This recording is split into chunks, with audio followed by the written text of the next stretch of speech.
감동적인 찬양을 주님께서 기쁘게 받아주신 줄 믿습니다. 사랑하는 성도 여러분에게 오늘도 주님의 한량없는 은총과 주님의 평화 그리고 예비하신 복이 풍성하게 임하시기를 주님의 이름으로 축복합니다. 이 파란만장이란 말이 있어요. 이게 물결이 한없이 수없이 일어나고 높이 솟고 이 형상을 파란만장이라고 하는데요. 성경에서 파란만장한 인생을 산 사람이 누굴까 생각해 보면 구약에서는 아마 다윗과 야곱이 아닐까 이런 생각을 해봅니다. 여러분, 창세기 47장에서 요셉이 애굽의 총리 대신이 된 후에 아버지 야곱을 왕궁에 초대해서 바로에게 인사를 시키죠. 그때 바로가 나이가 몇이나 돼요? 라고 물어보자 내 나이가 130년이 되었습니다. 우리 조상들의 비길 바는 못하지만 험악한 세월 살아왔습니다 라고 대답을 합니다. 여러분, 야곱은 사실 험악한 세월 살아왔죠. 어릴 때부터 목적과 수단과 방법을 가리지 않고 살아왔어요. 그래서 그가 얻고자 하는 장자권 처음부터 부모 형제 속이고 그렇게 쟁취하였고, 화가 난 형을 피해 멀리 바다나람으로 가서 그 외삼촌 밑에서 살았는데, 사랑하는 여인을 역시 쟁취하기 위해서 인내하고 기다리고 참고 분투 노력하고, 그래서 내 아내나 거느리게 되었고 자식도 많이 낳게 되었지만, 그리고 거부가 되었지만은 그 이후의 삶도 그렇게 평안하지는 않았습니다. 여러분, 삼촌이자 장인인 라반과도 서로 속고 속였고요. 야곱은 그러다가 수틀리면 맨날 도망가죠. 그냥 피신해가지고 이리저리 방황하면서 살아왔습니다. 거부가 되어 고향으로 돌아올 수 있었지만 야복 강가에서 하나님과 씨름하여 이스라엘이라는 이름도 얻었고요. 형과 극적으로 화해했지만 그 이후에도 평안한 삶을 누린 건 아니에요. 늦둥이 요셉을 너무 사랑한 나머지 편애하다가 이제 형들이 질투하여서 요셉을 팔아넘기고 너무나도 눈물 짓는 세월을 보냈죠. 만년에 또 극심한 가뭄으로 인해서 아마 재산을 다 날린 것 같아요. 아무 재산이 없었던 것 같습니다. 이 파란만장했던 야곱의 삶이 지금 마지막을 향해 가고 있습니다. 나이가 많이 들어 늙고 병든 야곱은 이제 자기의 일생을 회고하며 내 생애를 어떻게 마무리할까를 생각합니다. 여러분, 우리도요, 그리스도인이라면 세상 사람들과 달라야 돼요. 인생을 사는 그 목적과 방법은 물론이고 그 삶 자체에 대해서 묵상하고 기도해야 해요. 즉, 종말론적인 삶을 살아야 해요. 주님 언제 오실지 몰라요. 해성에 곧 충돌은 안 하지만 옆으로 확 지나가는 기사를 또 봤는데요. 백두산 이야기도 얼마 전에 드렸습니다만, 여러분, 우리 주님께서 언제 오실지, 마지막 때가 심판날이 언제 닥칠지 모르기 때문에 우리는 늘 종말론적인 삶을 살아야 돼요. 그러려면 어떻게 해야 돼요? 지금 내가 바르게 살고 있는가? 그동안은 주님 보시기에 선하게 살아왔는가? 그러면 이제 어떻게 살아야 될까? 회개하고 어떻게 사는 게 주님 기뻐하시는 삶일까? 그리고 우리 자손들에게는, 우리 자녀손들에게는 무엇을 남겨줄 것인가? 이런 것들을 생각하면서 살아야 할 것입니다. 그래서 바울이 노년에 고백한 것처럼 나는 선한 싸움을 싸우고 나의 달려갈 길을 마치고 믿음을 지켰으니 이제 후로는 나를 위하여 의의 면류관이 예비되었으므로 주 곧 의로우신 재판장이 그날에 내게 주실 것이며 내게만 아니라 주의 나타나심을 사모하는 모든 자에게 도니라 라는 말을 나 스스로 고백할 수 있고 내 주변에 있는 가족들에게도 마지막 때 또 친지들에게, 사랑하는 이들에게, 교우들에게 할 수 있다면 얼마나 좋을까요? 여러분, 그래서 오늘 말씀에서 우리는 기억할 것이 첫 번째로 우리가 오늘 말씀에서 나눌 것이 첫 번째로 축복의 유산을 남깁시다라는 것입니다. 오늘의 주인공인 야곱은 인생의 마지막 때 어떤 유산을 자녀들에게 남겼을까요? 성경 어디를 보아도 야곱이 12아들 하나의 딸에게 그럴듯한 유산을 남겼다는 말이 한 군데도 나오지 않습니다. 자식들에게 아파트 한 채 땅 한 평 제대로 나눠주지를 못한 것입니다. 그렇다고 대단한 명예나 지위를 남겨준 것도 아닙니다. 원래 거부가 되어 고향에 돌아왔지만 대가족과 살면서, 그리고 극심한 기근, 흉년 이런 걸 만나면서 완전히 다 까먹은 것 같아요. 아무것도 없이. 죽은 줄 알았던 자식 요셉이 당시 세계 최강국인 애굽의 총리 대신이 되어서 불러준 덕에 온 가족이 굶어 죽지 않고 살아남게 된 것입니다. 자, 이제 세상적으로 보면 집 한 채, 땅 한 평, 자기의 무슨 지위 하나 남겨주지 못한 이 무능한 가장 아버지 야곱이 그 파란만장한 삶을 마감하면서 마지막으로 유산 하나를 딱 남겼어요. 여러분, 영국의 유명한 찰스 디킨슨이라는 소설가가 위대한 유산이라는 소설을 쓴 적이 있는데요. 영화화도 되고 굉장히 좋은 작품이라고 하는데 제목이 참 좋아요. 위대한 유산. 근데 진짜 위대한 유산, 가장 위대한 유산, 가장 값지고 무엇과도 바꿀 수 없는 그런 유산을 야곱이 남겼다라는 것입니다. 그것은 바로 축복의 유산, 믿음의 유산, 물질적인 세속적인 그런 유산이 아니라 영적인 유산을 남겼다라는 것입니다. 원래 야곱의 장점은요, 야곱의 정말 장점이 하나 있는데 그것은 하나님의 축복권을 귀하게 여기고 사모하고 언제 어디를 가든지 베델에서부터 시작해서 오늘 말씀에 죽을 때까지 지팡이에 의지해서 하나님을 경배하고 기도했다라는 것입니다. 야곱은 이거 하나 장점이에요. 이게 최고의 장점이에요. 그래서 그의 수많은 인간적인 흠결과 얄미운 짓과 속임수와 야망과 수많은 것들이 있지만은 하나님이 큰 복을 내려주신 것입니다.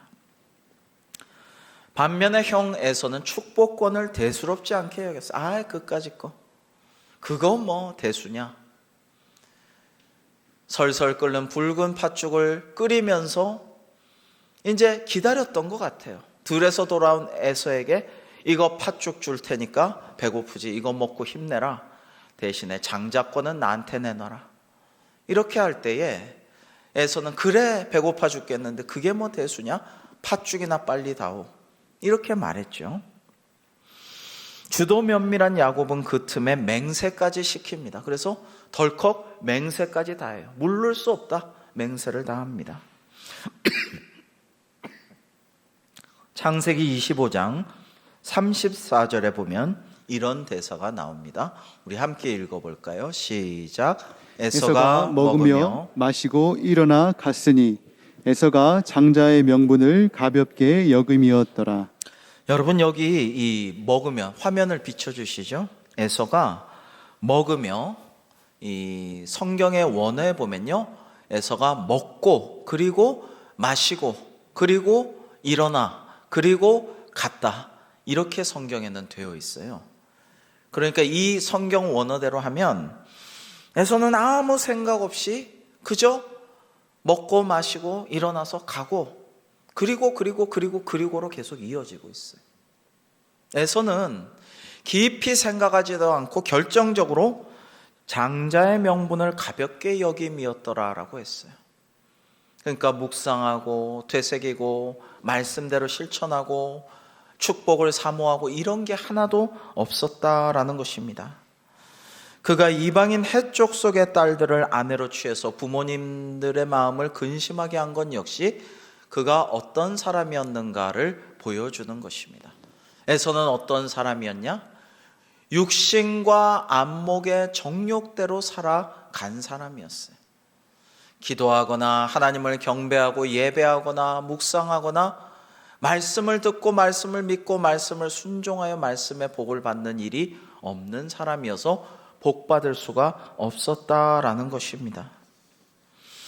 여러분, 당시 장자의 특권은요, 이 아버지의 뒤를 이어 가장이 되어 가문을 대표하는 사람이고요, 다른 형제보다 2몫의 유산을 상속받았고요, 그리고 더 중요한 것은 그 가문의 영적인 축복을 받고 그것을 후손들에게 이어주는 영적인 축복권을 가진 사람이었다라는 것입니다. 가장이, 장자가. 그런데 에서는요, 내가 힘세고 건강하고 날렵하니까 뭐 팥죽이나 다오, 뭐 유산 이런 거나 별 관심 없다, 뭐 대대로 이어지는 뭐 장자의 뭐 고난 이런 거 별 관심 없다, 내 힘으로 사냥해서 벌어먹고 살고 힘써 내가 즐길 거 즐기고 이렇게 나는 자유롭게 살면 되지 뭐라고 생각할 수도 있어요. 장자권 넣어가죠. 그러나 육신적이고 물질적인 세속적인 장자권은 그렇다 치더라도 영적인 축복권을 귀하게 여길 줄 알아야 되는데 여기에 대해서 도외시하고 있었다라는 것입니다. 그것이 에서의 가장 큰 문제였어요. 사랑하는 성도 여러분, 오늘날 우리의 장자권은 무엇일까요? 그것은 하나님의 복을 받아 누리는 구원의 권세입니다. 하나님은 우리에게 하나님 자녀가 되는 영적 특권을 내려주셨습니다. 믿고 영접하는 자는 누구나 그런 은혜를 주셨어요. 우리 요한복음 1장 12절과 13절 이 은혜로운 말씀을 함께 읽어보시겠습니다. 시작. 영접하는 자 곧 그 이름을 믿는 자들에게는 하나님의 자녀가 되는 권세를 주셨으니 이는 혈통으로나 육정으로나 사람의 뜻으로 나지 아니하고 오직 하나님께로서 난 자들이니라. 아멘. 아멘.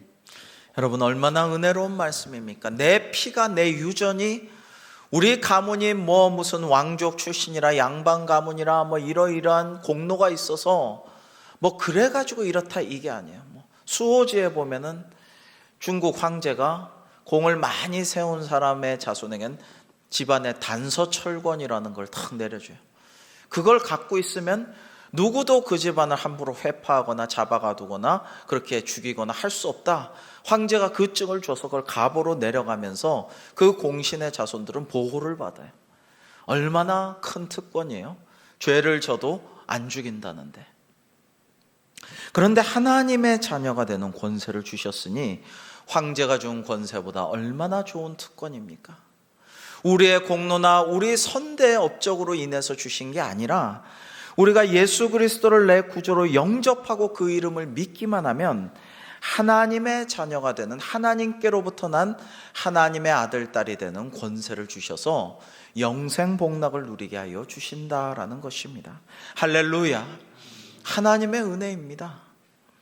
사랑하는 성도 여러분, 이러한 영적인 권세, 하나님의 자녀로서의 특권을 얼마나 소중한 것인지 깨닫지 못하고 그저 육신과 정욕 따라서 그 안목에 따라서 보며 듣고 행하며 헛되이 길을 쓰고 살아가는 에서 같은 사람들이 세상에는 많이 있죠.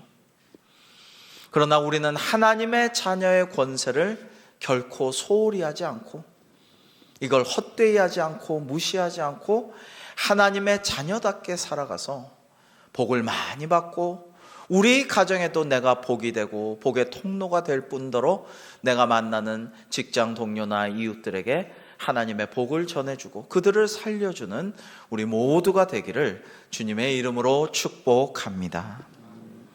창세기 47장 10절에 보면 만년의 바로를 만난 야곱은 그를 축복해요. 파라오가 누굽니까? 태양신 라의 아들로 신격화된 존재예요. 단순한 왕이 아닙니다. 그런데 총리 대신 요셉의 아버지이긴 하지만 그 드높은 신적 존재로 우상시되고 있는 그 파라오에게 야곱은 순진무구하게 순수하게 그저 축복합니다. 감히 바로에게 축복합니다. 바로여, 아무쪼록 만수무강하시고 나라를 잘 다스려서 길이길이 성군으로 칭송받기를 제가 기도하겠습니다. 이 정도로 축복했겠죠. 바로도 좋아했어요. 여러분, 아마 만년의 야곱은 모든 사람들을 만나면 진심으로 스스럼 없이 축복의 말을 건네고 내가 기도하겠습니다. 축복합니다. 잘 되시기 바랍니다. 건강하시고 형통하세요. 이렇게 누구에게나 축복하였을 것입니다. 여러분, 그것이 옳지요. 사랑하는 성도 여러분, 우리도요, 올해 만나는 사람마다 축복해주고, 그래서 하나님의 사랑과 복을 전해주는 올해가 되었으면 좋겠습니다.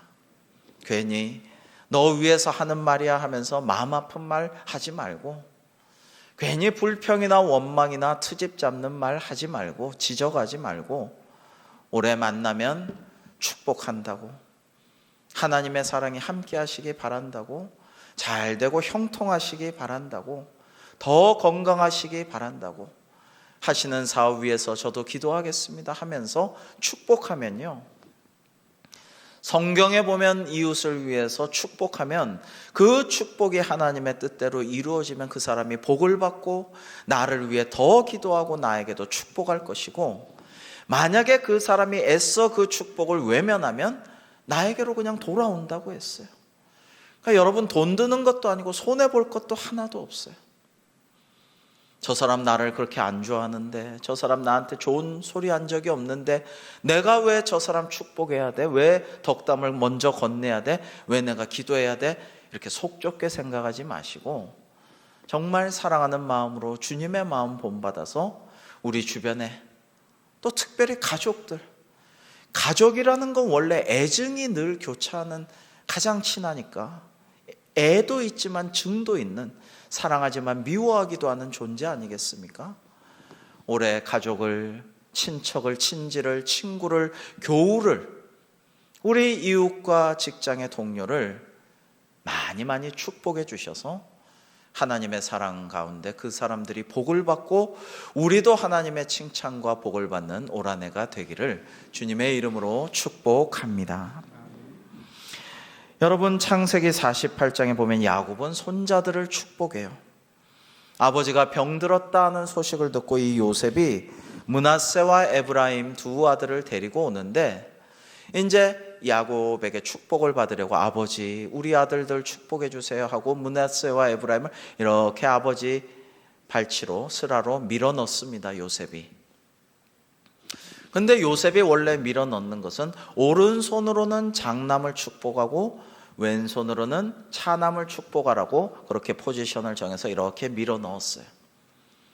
이스라엘도 우리랑 똑같아요. 오른손이 더 잘 쓰는 손, 힘쓰는 손, 축복의 손, 능한 손이에요, 오른손이.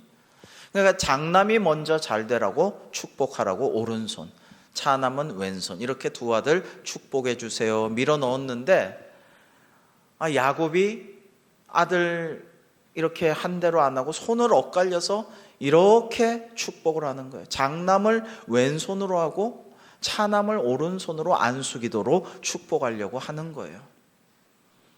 그러자 요셉이 아이고 아버지 나이가 많이 드셔 많이 아프신가? 왜 이상하게 축복을 하십니까? 제가 이렇게 밀어 넣은 대로 이렇게 하시면 되는데 장남 오른손 차남 왼손 하셔야죠. 원래 그게 법도잖아요. 전통이잖아요. 원래 그렇게 하는 거잖아요. 이렇게 말씀을 드립니다. 그러자 야곱이 아니야, 내가 몰라서 그런 게 아니고 다 뜻이 있어서 그래. 내가 하나님께 늘 경배하고 예배하고 기도하지 않니? 근데 하나님께서 차남을 더 복을 주시고 그 다음에 장남을 그 다음으로 복을 주신다라고 말씀하셨어. 그래서 하나님 뜻대로 내 믿음대로 지금 축복하는 거야, 그런 줄 알아라 하고 그렇게 축복하였습니다. 여러분, 야곱이 차남이어서 장남의 축복, 장자권을 그렇게 사모했기 때문에 차남을 더 축복했을까요? 아니에요. 제가 주변에 많이 보니까 차남이신 아버지가 장남을 더 사랑하고 장남부터 잘 돼야 돼, 이런 경우를 많이 봤어요. 뭐 안 그런 가정도 있겠지만 저는 그런 가정을 많이 봤습니다. 자신이 차남이라고 자기 아들도 차남을 더 위하고 이러지 않아요. 자, 그러면 야곱이 왜 그렇게 했을까요? 말씀드린 대로 하나님의 음성 듣고 하나님의 뜻대로 내 마음대로 내 원대로 하자면은 장남이 더 사랑스럽고 첫 소생이 더 이쁘고 정이 더 많이 들었지만은, 그러나 하나님 하신 말씀에 순종해서 믿음대로 그렇게 축복을 한 것이라는 것입니다. 여러분, 야곱은 그의 파란만장한 인생을 통해서 배웠어요. 깨달았어요. 내 뜻대로 내 원대로 내 마음의 소망대로 온갖 수단과 방법 가리지 않고 속여가면서 축복을 얻고 성취하고 쟁취하고 탈취하고, 이게 좋은 게 아니구나. 나중에 부작용이 생기고 가족 간에 불화가 생기고 쫓겨다녀야 되고 수십 년을 마음 고생해야 되고 문제가 많이 생긴다. 이게 좋은 게 아니라 하나님 뜻대로 믿음대로 하나님 말씀에 순종해서 내가 복을 받아 누리고 그 축복도 나눠줘야 된다라는 것을 야곱은 이제 깨달은 것이죠. 그래서 야곱은 믿음으로 그렇게 축복한 것입니다. 사랑하는 성도 여러분, 이번에 어느 성도님께서 사랑하는 언니 영혼 구원을 위해서 평생 기도해 오셨는데 이번에 응답을 받으셨어요. 참 감사한 일입니다. 언니가 많이 편찮으신 가운데 예수님을 구주로 영접하셨습니다. 그리고 믿음으로 구원을 받았다는 것을 확신하셨어요. 저도 기도해 드렸는데요, 아프신 중에도 영생 구원의 복을 받아 천국 시민이 되어서 하늘나라에서 하나님과 함께하고 나중에 또 사랑하는 이 가족들 날 위해 기도해 주고 이렇게 전도한 동생 다 만날 것을 확신하고 확신하는 가운데 행복하다라고 감사하다라고 말씀하시는데 굉장히 은혜가 되고 감동이 되었습니다. 여러분, 이 성도님은 언니에게 평생 가장 좋은 선물을, 영원한 선물을 해준 거예요. 그것은 뭐예요? 믿음의 축복으로 영생 구원, 천국 시민권을 선물한 것이죠. 여러분, 아픈 언니에게 더 이상의 축복이 무엇이 있겠습니까? 무슨 옷을 해드려요? 뭐 맛있는 거를 드시지도 못하는데 드려요? 뭐 부동산을 드려요? 가장 좋은 것을 선물한 것이죠. 하나님의 축복은 내가 얻어내는 것이 아니라 전적으로 하나님께서 원하셔야 얻을 수 있는 것입니다. 내 뜻을 적고 하나님의 뜻에 따라 받을 수가 있는 것입니다. 이 사실을 우리 자녀손들에게도 가르쳐야 돼요. 내가 잘 살아보려고 출세하려고 발버둥 치고 노력한다고 되는 게 아니라 하나님이 인정하시고 복 주시면 모든 것이 순적하게 주님의 때가 되면 가장 좋은 선물을 내려주실 줄로 믿습니다. 이것을 가르쳐야 하는 것입니다. 마지막 세 번째로 예배하는 삶을 가르칩시다라는 말씀을 여러분과 나누고 싶습니다. 오늘 본문 마지막에 야곱은 그 지팡이 머리에 의지해 경배하였으며 라고 되어 있어요. 늙고 병들어 몸을 제대로 가눌 수도 없었지만은 그 지팡이 머리에 의지해 가지고 하나님을 경배했다라는 것입니다. 여러분, 말씀드린 바와 같이 야곱의 믿음의 강점은 언제 어디서나 베델에서부터 하나님께 기도하고 경배하고 예배하는, 그리고 축복을 너무 사모하고 그 축복을 만년에는 널리 나눠주는 삶을 살았다 하는데 야곱의 복받는 비결이 있었던 것입니다. 이렇게 일평생 예배하고 경배하고 하나님께 기도하는 삶을 살고 축복을 사모한 야곱은 지금 늙어 힘이 빠져 얼마 남지 않은 이 순간에도 지팡이에 의지해서라도 하나님을 경배하였기에 하나님께서 복을 주셨고 그 축복한 것을 이루어 주신 것입니다. 스탠포드 대학의 심리학자 젠센은 유대인의 성공 비결은 IQ에 있는 것이 아니라고 합니다. IQ는 한중일 이 세 민족이 제일 높다고 그래, 세계에서. 비슷하게. 그런데 유대인에게 가장 중요한 것은 숱한 고난 속에서도 그들이 지켜온 신앙 교육에 있다라고 말합니다. 그런데요, 유대인들은 야곱의 후손 이스라엘인들에게 가장 중요한 신앙 교육은 가정 교육이라고 해요. 부모가 교사가 되어서 삶으로 모범을 보이고 어릴 때부터 글을 배우고 읽기 전부터 하나님 말씀을 들려주고 탈무드를 읽어주고 그리고 기도하게 하고 예배하게 하고 사랑을 구제를 실천하게 하고 그렇게 한다고 합니다. 유대인은 철저하게 하나님 중심, 회당 중심, 랍비 중심의 삶을 살고 그것을 자연스럽게 가족에게, 자녀손들에게 체득하게 해준다고 합니다. 첫째, 하나님 중심은 나는 아무것도 아닙니다.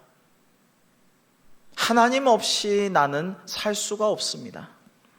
나는 하나님께서 사용하시는 도구입니다 라는 것을 깨우치고 그렇게 살게 한다고 합니다.